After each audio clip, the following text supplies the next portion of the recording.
Moving on to the South American World Cup qualifiers. Now, this one is really, really feisty because in South America, okay, Argentina recently qualified.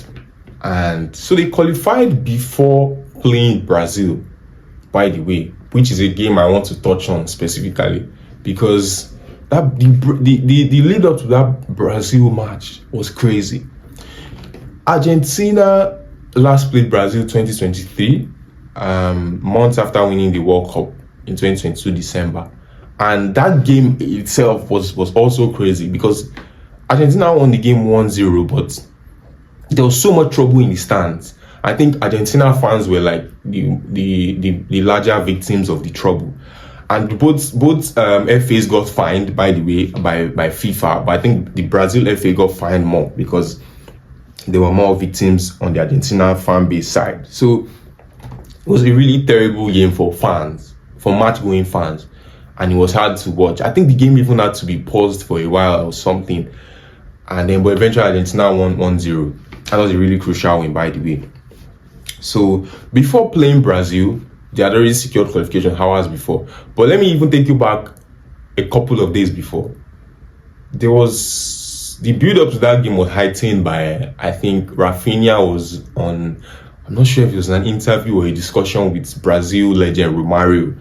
I see Romario, I can't remember, where, I don't know, maybe some things got lost in translation, or I don't want to quote him wrongly. Again, Rafinha is a Barcelona player, so I'm not here to paint anybody's image bad, but he basically said some things about they were going to beat Brazil.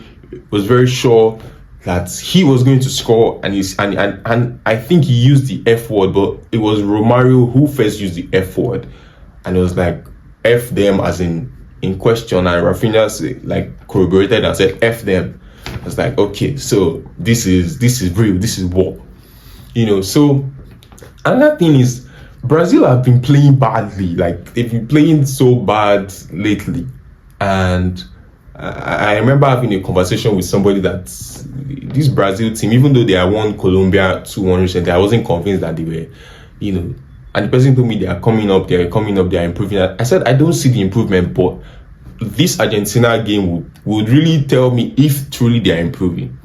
I was like, let's see the Argentina game. And that Argentina game, it was crazy. Argentina walloped them 4-1. And, Rafinha didn't score. he played a free kick that hit the bar, but that was about it. Rafinha there, and that game was obviously feisty. South America, Brazil, Argentina is you know what it's like. El Clasico is the most heated game in South America. There were so many personal confrontations. Vinicius and Rodrigo and Paredes telling Rodrigo, I have 2 Copa America, 1 World Cup, you have 0. Rafinha getting it heated with Otamendi, I think after he got fouled.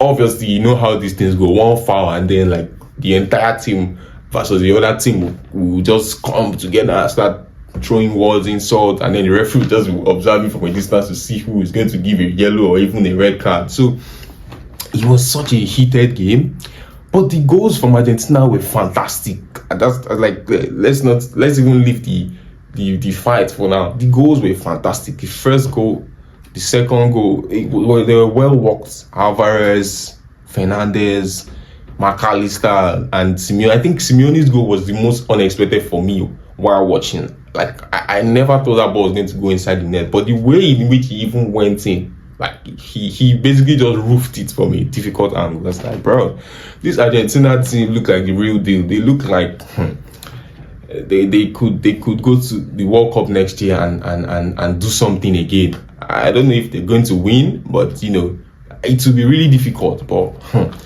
this Argentina team, keep your eye on them because they have dogs in that team. Like, I think Argentina play good football, by the way. When I say dog, because people might see it as, it's just like dodged football or like, rugged football. Like, they actually play well, but they know how to play that rugged football. So they combine it, and sometimes you need a little bit of both, especially in a competition like the World Cup.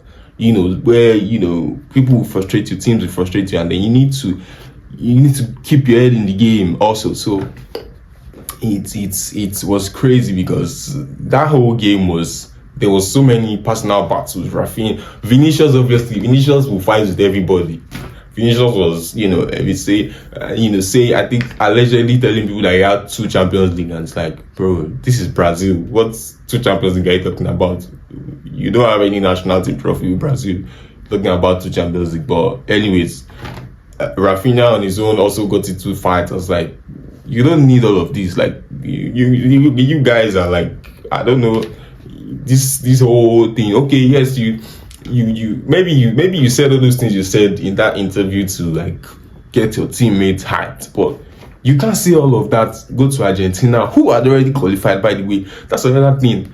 If anything, they were the ones who had less motive to win that game. But, well, they were in front of their home fans and they were already hyped because you had said some things. And apparently, I saw something where they said some Argentina players had sent the thing Rafinha said to the group chat. So you had gotten them agitated. I think they're in front of their own fans. You might as well deliver, but you failed to deliver and lost, not just lose, you lost 4-1 to a team that had already qualified. You now are the ones that still need to qualify. You still need to, your qualification is not a guaranteed. So it was a really interesting game. Was Argentina absolutely battered them. Even the goal Brazil scored was like an error. A goal is a goal, but it was not the most deserving goal. But Romero just gave the ball away to Cunha and he shot the ball into the net. So that was like a really, really good game to watch, though. It was a really good game of football outside of the fight, but Argentina took it on the day. Lesson for Brazil because in the last 2 games now they've lost to Argentina. Argentina are the best team in the world right now. I think everybody agrees with that. I mean, they are world champions, but apart from being world champions, they are really, really good. They are the real deal. Even without Messi now, they've I think they're starting to grow out of playing with Messi now, because it's like, well, we don't know if Messi will even make it to the World Cup next year. He's been getting injured more frequently. So I think Lionel Scaloni, that's his new challenge now, because after winning 1 World Cup, 2 Copa America, you are the top, you are like the very top of the game.